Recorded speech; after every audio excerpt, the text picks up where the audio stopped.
Halo semua, kembali lagi bersama Halo ASB. Kalau kamu wibu atau minimal suka anime, waifu, dan cerita yang dalam, video ini wajib kamu tonton sampai habis. Karena kali ini, kita bakal bahas 5 game yang pas banget buat wibu. Meskipun sebagian bukan game baru, tapi sampai sekarang masih relevan, masih seru, dan masih bikin nagih bagi penggemar budaya Jejepangan. Langsung aja, kita mulai dari nomor 5. Di posisi kelima ada Honkai Impact ketiga. Game action RPG bergaya anime ini mungkin sudah rilis cukup lama, tapi sampai sekarang masih aktif dan terus update. Game ini bukan cuma soal action cepat dan efek flashy, tapi juga cerita yang emosional. Hubungan antar karakter, pengorbanan, sampai momen sedih yang bikin mikir, ini game apa anime sih? Nah, walaupun rilis tahun 2016, kualitas grafis dan animasinya masih sangat layak dimainkan di tahun ini.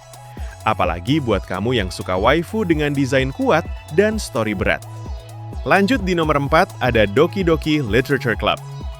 Sekilas kelihatannya seperti game visual novel manis, penuh cewek anime dan puisi. Tapi jangan tertipu. Game ini terkenal karena ceritanya yang gelap dan mind-blowing. Doki Doki bukan soal gameplay kompleks, tapi soal pengalaman psikologis. Walaupun rilis tahun 2017, game ini masih sering dibahas, direkomendasikan, dan bahkan dijadikan bahan diskusi sampai sekarang.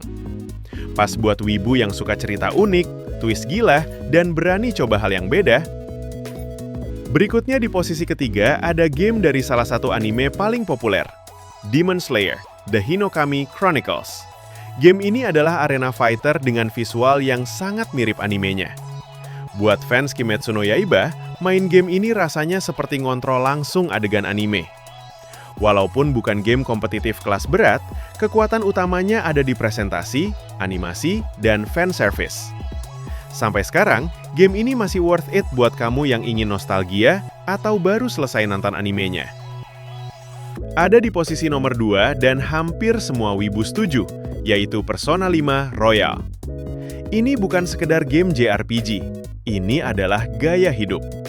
Dari musik jazzy, UI super stylish, sampai cerita kehidupan anak SMA di Jepang, semuanya terasa niat dan berkelas.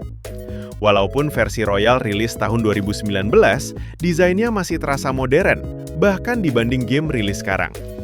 Persona 5 Royal pas buat wibu yang suka cerita panjang, hubungan sosial, dan RPG dengan kedalaman tinggi. Dan di posisi pertama tentunya Genshin Impact.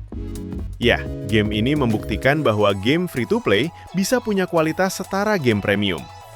Dunia luas, desain karakter anime, musik megah, dan update rutin sampai sekarang. Walaupun rilis tahun 2020, Genshin justru makin besar setiap tahun.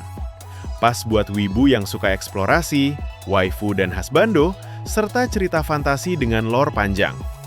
Dan yang paling penting, kamu bisa mulai main kapan aja.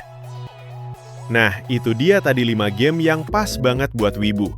Walaupun sebagian bukan game baru, tapi sampai sekarang masih layak banget buat dimainin. Kalau menurut kamu, dari 5 game tadi, mana yang paling favorit? Atau mungkin ada game wibu lain yang menurut kamu wajib masuk list? Tulis di kolom komentar ya.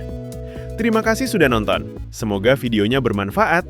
Jangan lupa like dan subscribe. Dan see you on the next video.